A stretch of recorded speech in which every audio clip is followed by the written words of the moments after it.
Yes, the Omnibus was recently passed by Congress and signed into law by the President. It signals a big shift in U.S. policy on the Western Sahara and towards Morocco.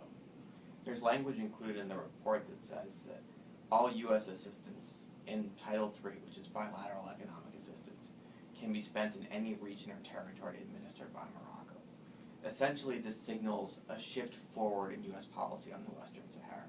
Previously, the U.S. had given strong majority support by the Congress in the past three administrations towards a solution based on autonomy under Moroccan sovereignty. And this is very important to Morocco and very important to the U.S. bilateral relationship.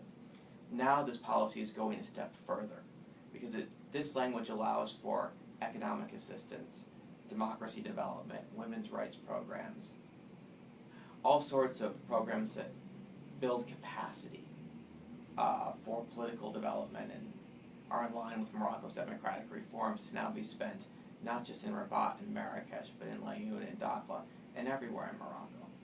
It starts to establish kind of facts on the ground as the U.S. begins to treat Morocco the way that Morocco treats Morocco.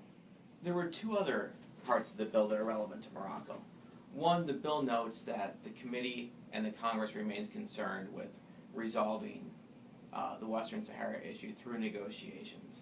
And they're starting to put a priority on that. They've seen the developments in the region in terms of the people being kidnapped from the camps, the Polisario run camp by AQIM with assistance from the Polisario.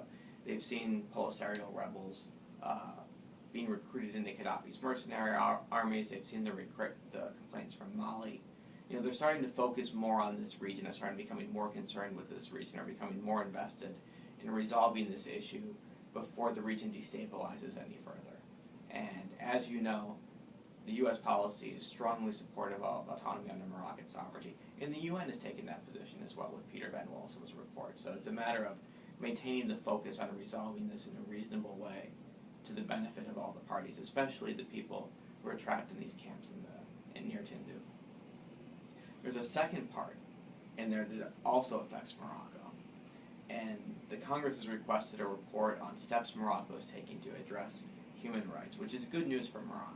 This has been a banner year for reforms in Morocco with the constitutional changes and the recent parliamentary elections and the creation of the Independent Human Rights Committee. So we view this as a report that can show the positive steps that Morocco has taken in the last year to address human rights in an institutional way within the framework of their new constitution. We think it's a model for the region, and we expect this report to reflect that.